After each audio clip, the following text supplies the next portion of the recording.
میرے معزز سامعین، خواتین و حضرات، السلام علیکم ورحمۃ اللہ وبرکاتہ۔ میں آپ کو اپنے اس چینل پر خوش آمدید کہتا ہوں۔ میرے اس چینل کا مقصد کوئی شہرت حاصل کرنا، دکھلاوا، نام و نمود، دنیاوی مال و متاع، انٹرٹینمنٹ، طنز و مزاح اور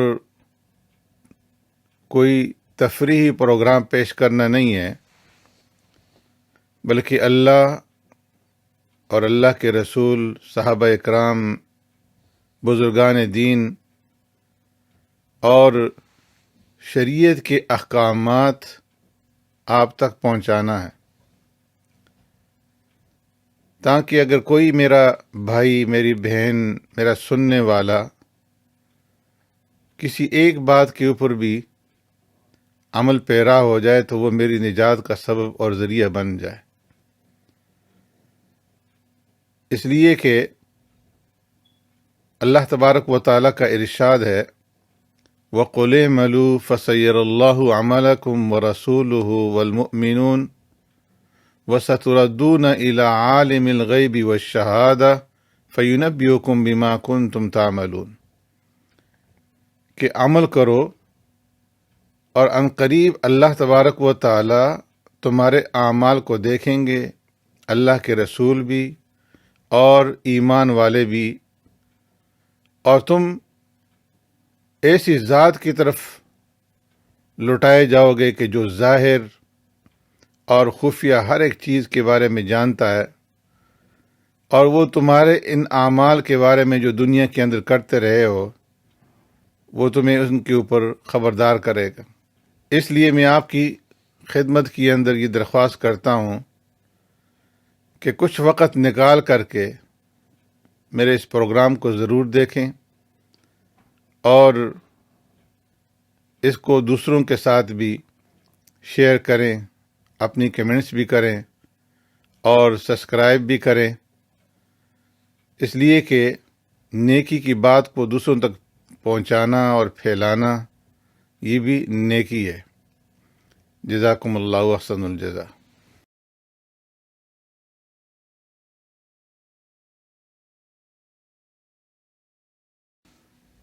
بسم اللہ الرحمن الرحیم۔ اے معزز سامعین، السلام علیکم ورحمۃ اللہ وبرکاتہ۔ آج کی اس مجلس میں ہم ان غلاموں اور باندیوں کا ذکر کریں گے جنہوں نے اسلام قبول کیا اور اسلام قبول کرنے کے بعد ان کے آقاؤں اور ان کے مالکوں کی طرف سے ان پر مظالم ڈھائے جاتے تھے۔ سیدنا صدیق اکبر رضی اللہ تعالیٰ عنہ نے انہیں خرید کر کے آزاد کیا۔ بعثت کے چوتھے سال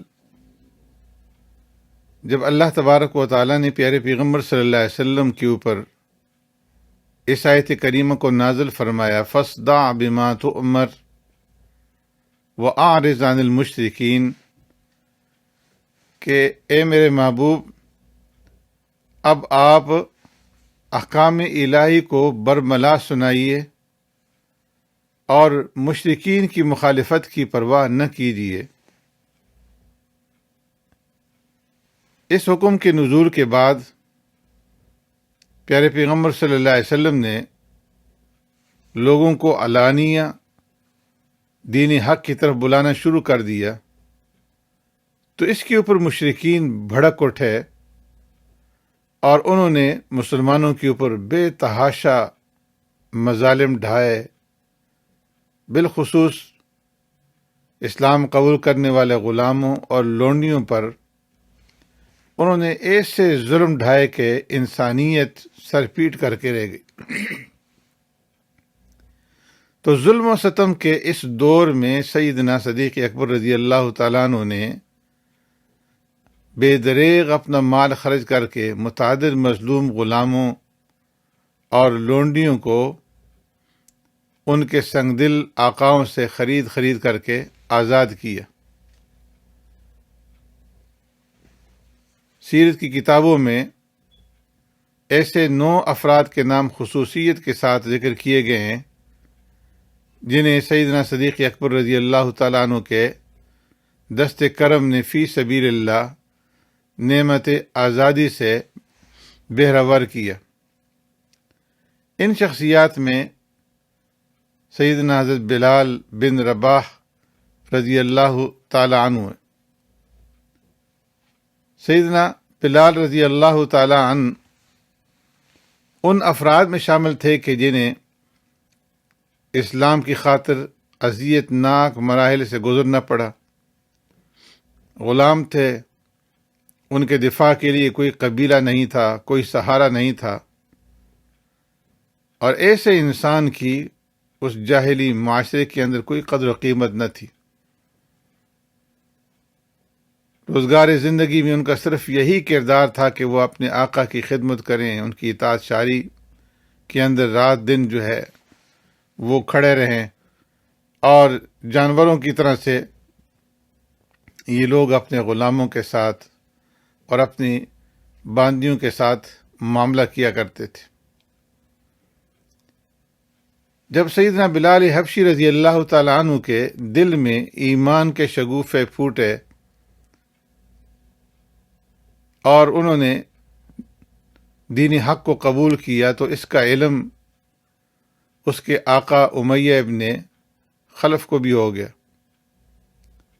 اس نے حضرت بلال حبشی رضی اللہ تعالیٰ عنہ کو کبھی تو سبز باغ دکھا کر کے حرص اور لالچ اور طمع کا راستہ دکھا کر کے انہیں اسلام سے پھیرنے کی بہت کوشش کی، لیکن حضرت بلال حبشی رضی اللہ تعالیٰ عنہ عزم اور استقلال میں مزید اضافہ ہوتا گیا۔ تو پھر بدبخت امیہ نے ان کے اوپر دردناک قسم کے مظالم ڈھائے اور طرح طرح کی سزاؤں سے حضرت بلال حبشی رضی اللہ تعالیٰ عنہ کو دوچار کیا، ظلم و ستم کی انتہا کر دی۔ انہیں دوپہر کے وقت مکہ کی تپتی ہوئی ریت پر لٹاتا اور ایک بھاری پتھر ان کے سینے کے اوپر رکھ دیتا اور کہتا کہ تم محمد صلی اللہ علیہ وسلم کی پیروی سے باز آ جاؤ اور لات و عزا کو معبود برحق مانو، اس کا اقرار کرو، ورنہ تم اسی طرح سے پڑے رہو گے۔ لیکن حضرت بلال حبشی رضی اللہ تعالیٰ عنہ اس کے جواب میں احد احد فرماتے۔ یہ بدبخت حضرت بلال حبشی رضی اللہ تعالیٰ عنہ کے لیے ہر روز کوئی نئی سزا، کوئی نیا عذاب تجویز کرتا۔ کبھی ان کو لوہے کی زرہیں پہنا کر کے دھوپ میں ڈال دیتا، اور کبھی ان کے ہاتھ پاؤں باندھ کر کے کسی تاریک کوٹھری کے اندر پھینک دیتا، اور کوڑے ان کو مارتا رہتا۔ کبھی ان کے گلے میں رسی باندھ کر کے محلے کے لونڈوں کے سپرد کر دیتا، اور وہ ان کو مکہ کی پہاڑیوں اور گلی کوچوں میں گھسیٹتے پھرتے۔ کبھی انہیں توے کی طرح گرم ریت پر اوندا منہ لٹا دیتا اور ان کے اوپر بڑے بڑے پتھروں کا ڈھیر لگا دیتا۔ ایسے سخت عذاب دے کر کے حضرت بلال حبشی رضی اللہ تعالیٰ عنہ کو اسلام کے چھوڑنے اور اسلام سے روگردانی کرنے کا کہتا، لیکن ان کا جواب ہمیشہ ایک ہی رہتا، احد احد، کہ اللہ ایک ہی ہے، اللہ ایک ہے۔ سیدنا صدیق اکبر رضی اللہ تعالیٰ عنہ کا جب ادھر سے گزر ہوتا اور بلال حبشی رضی اللہ تعالیٰ عنہ کو ان سزاؤں کے اندر وہ مبتلا دیکھتے تو سیدنا صدیق اکبر رضی اللہ تعالیٰ عنہ کو بڑا اس کے اوپر رنج آتا۔ ایک مرتبہ سیدنا صدیق اکبر رضی اللہ تعالیٰ عنہ وہاں سے گزر رہے تھے اور امیہ بن خلف ظالمانہ طریقے سے حضرت بلال حبشی رضی اللہ تعالیٰ عنہ کو سزائیں دے رہا تھا۔ تو سیدنا صدیق اکبر رضی اللہ تعالیٰ عنہ نے امیہ کو مخاطب کرتے ہوئے کہا کہ الا تتق اللہ فی ھذا المسکین حتی مات، اس بیچارے غریب کو اذیت دیتے ہوئے تمہیں اللہ کا خوف نہیں آتا؟ آخر کب تک تمہیں اسے اس طرح کی سزاؤں کے اندر مبتلا رکھو گے، یہاں تک کہ یہ مر جائے؟ انہوں نے جواب دیا کہ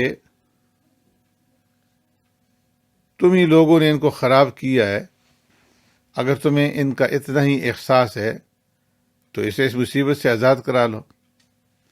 سیدنا صدیق اکبر رضی اللہ تعالیٰ عنہ نے فرمایا کہ افعلوا عندی غلام اسود اجلد منہ واقوی علی دینک آتیتکہ بہ، کہ ٹھیک ہے، میرے پاس تیرے دین پر قائم رہنے والا ایک سیاہ غلام ہے جو اس سے زیادہ قوی ہے، اس سے زیادہ طاقتور ہے، میں تمہیں وہ غلام دیتا ہوں، اس کے بدلے میں مجھے حضرت بلال حبشی رضی اللہ تعالیٰ عنہ دے دو۔ چنانچہ ان دونوں کے درمیان میں سودا طے پا گیا، اور سیدنا صدیق اکبر رضی اللہ تعالیٰ عنہ نے حضرت بلال رضی اللہ تعالیٰ عنہ کو امیہ کی غلامی سے چھڑا کر آزاد کر دیا۔ ایک روایت کے اندر ہے کہ سیدنا صدیق اکبر رضی اللہ تعالیٰ عنہ نے غلام بھی دیا اور ساتھ 5 اوقیہ اور بعض روایت کے مطابق 7 یا 40 اوقیہ سونا بھی دیا، اور حضرت بلال رضی اللہ تعالیٰ عنہ کو خرید کر کے انہوں نے آزاد کیا۔ حضرت بلال حبشی رضی اللہ تعالیٰ عنہ صبر و استقامت کے عظیم پہاڑ تھے، وہ سچے دل سے اسلام کے اندر داخل ہوئے اور انہوں نے دردناک سزاؤں کا سامنا کیا، ان کا مقابلہ کیا۔ امتحان اور آزمائش کے بعد اللہ تبارک و تعالی نے انہیں آسائش اور آرام کی نعمت سے بہرمند فرمایا، اور انہوں نے غلامی کی زنجیروں سے آزادی پا کر کے باقی ساری زندگی پیارے پیغمبر صلی اللہ علیہ وسلم کی خدمت کے لیے وقف کر دی۔ اور پیارے پیغمبر صلی اللہ علیہ وسلم جب اس دنیا سے تشریف لے جا رہے تھے تو حضرت بلال حبشی رضی اللہ تعالیٰ عنہ سے راضی تھے۔ سیدنا صدیق اکبر رضی اللہ تعالیٰ عنہ نے دیگر جن شخصیات کو خرید کر کے آزاد کیا، ان میں سے حضرت حمامہ رضی اللہ تعالیٰ عنہ، جو حضرت بلال رضی اللہ تعالیٰ عنہ کی والدہ تھیں، اور قبول حق کے نتیجے میں ان کے اوپر بھی مظالم ڈھائے جاتے تھے، آپ نے انہیں بھی خرید کر کے آزاد کیا۔ اسی طرح قبیس رضی اللہ تعالیٰ عنہ، یہ بنی زہرہ کی لونڈی تھیں، اور اسود بن عبد یغوث ان کے اوپر طرح طرح کے مظالم ڈھاتا تھا۔ حضرت عامر بن فہیرہ رضی اللہ تعالیٰ عنہ، یہ حضرت عائشہ رضی اللہ تعالیٰ عنہ کے ماں جائے بھائی طفیل بن حارث کے غلام تھے۔ طفیل ان کے اوپر طرح طرح کے مظالم ڈھایا کرتا تھا، انہیں مارتا پیٹتا رہتا تھا۔ سیدنا صدیق اکبر رضی اللہ تعالیٰ عنہ نے انہیں بھی خرید کر کے آزاد کیا۔ اسی طرح حضرت نہدیہ رضی اللہ تعالیٰ عنہ اور ان کی بیٹی، یہ دونوں بنی عبدالدار کی ایک عورت کی لونڈیاں تھیں۔ یہ عورت ان سے دن بھر چکی پسواتی، انہیں سزائیں دیتی، ان کے اوپر سختیاں کرتی تھی، اور اسلام چھوڑنے کے اوپر انہیں مجبور کرتی تھی، اور کہتی تھی کہ میں تمہیں اللہ کی قسم کبھی بھی تمہیں میں آزاد نہیں کروں گی، اور تم ساری زندگی اسی طریقے سے یہ سزائیں بھگتی رہو گی۔ سیدنا صدیق اکبر رضی اللہ تعالیٰ عنہ وہاں سے گزر رہے تھے، آپ نے ان کی باتیں سن لی تو ان کو آواز دیتے ہوئے فرمایا کہ حلی یا ام فلان، اے عورت اپنی قسم کو چھوڑ اور انہیں آزاد کر دے۔ وہ کہنے لگی کہ تم ہی لوگوں نے انہیں خراب کیا ہے، اب انہیں تم ہی کیوں نہیں آزاد کرا لیتے؟ تو سیدنا صدیق اکبر رضی اللہ تعالیٰ عنہ نے اس کی منہ مانگی قیمت ادا کر کے انہیں بھی آزاد کر دیا۔ اسی طریقے سے حضرت ابو فقیہ یسار ازدی، امیہ بن خلف اور اس کا بیٹا صفوان ان کے پاؤں میں بیڑیاں ڈال کر کے دوپہر کے وقت تپتی ہوئی ریت پر اونڈے منہ لٹا دیتے اور ان کی پیٹھ پر بڑے بڑے بھاری پتھر رکھ دیتے. کبھی ان کا گلا اس زور سے گھونٹتے کہ وہ بے ہوش ہو جاتے. طرح طرح کے مظالم ان کے اوپر ڈھاتے تھے. سیدنا صدیق اکبر رضی اللہ تعالیٰ عنہ نے انہیں بھی خرید کر کے آزاد کیا. حضرت لبینہ رضی اللہ تعالیٰ عنہ یہ بنو مؤمل کی لونڈی تھیں اور حضرت عمر بن خطاب رضی اللہ تعالیٰ عنہ اسلام قبول کرنے سے پہلے زمانہ کفر میں انہیں اسلام قبول کرنے کے اوپر بہت مارا کرتے تھے. سیدنا صدیق اکبر رضی اللہ تعالیٰ عنہ نے انہیں بھی خرید کر کے آزاد کر دیا. اسی طرح حضرت زنیرہ رضی اللہ تعالیٰ عنہ یہ بنو مخزوم کی لونڈی تھی اور ابو جہل لعین ان کو سخت عذاب دیا کرتا تھا، یہاں تک کہ ان کی بینائی جو ہے وہ جاتی رہی. اس پر ابو جہل نے ان کو طعنہ دیا کہ لات اور عزیٰ نے تجھے اندھا کر دیا ہے. تو انہوں نے آگے سے جواب دیا کہ ہرگز نہیں، لات اور عزیٰ کو تو اپنی بھی خبر نہیں ہے، وہ کیا جانے کہ انہیں کون پوجتا ہے کون نہیں پوجتا. ہاں، میرا رب اس پر قادر ہے کہ وہ میری بینائی مجھے واپس کر دے. چنانچہ دوسرے روز جب وہ اٹھی تو اللہ تبارک و تعالیٰ نے ان کی آنکھیں روشن کر دی اور انہیں بینائی واپس کر دی. ایک روایت کے اندر ہے کہ ان کی بینائی اس وقت چلی گئی تھی کہ جب انہیں سیدنا صدیق اکبر رضی اللہ تعالیٰ عنہ نے خرید کر کے آزاد کیا. تو کفار نے طعن و تشنیع کی کہ دیکھو، اسلام قبول کرنے کی وجہ سے اور لات اور عزیٰ کی خلاف ورزی کی وجہ سے تمہاری بینائی چلی گئی، لات اور عزیٰ نے تمہیں سزا دی. لیکن انہوں نے اسلام کے اوپر قائم رہتے ہوئے صدق کی نیت کی بدولت اللہ تبارک و تعالیٰ سے دعا کی اور اللہ تبارک و تعالیٰ نے ان کی بینائی انہیں واپس کر دی.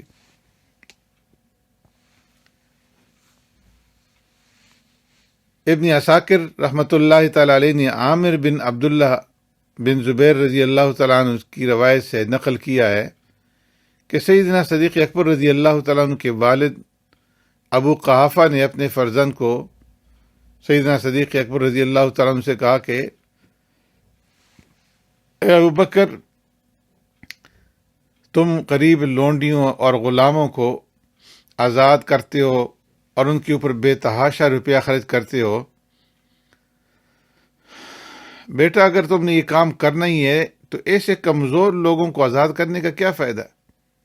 اگر تم چست اور تند و مند طاقتور غلاموں کو خرید کر کے آزاد کرو تو وہ تمہارا احسان مانیں گے اور تمہارے اوپر کوئی مشکل وقت آئے تو وہ تمہارے کام آئیں گے. لیکن سیدنا صدیق اکبر رضی اللہ تعالیٰ نے جواب میں فرمایا کہ ابا جان، میں یہ کسی دنیاوی فائدے کے لیے نہیں کرتا، بلکہ میں تو اس کا وہ اجر چاہتا ہوں جو اللہ تبارک و تعالیٰ کے پاس ہے.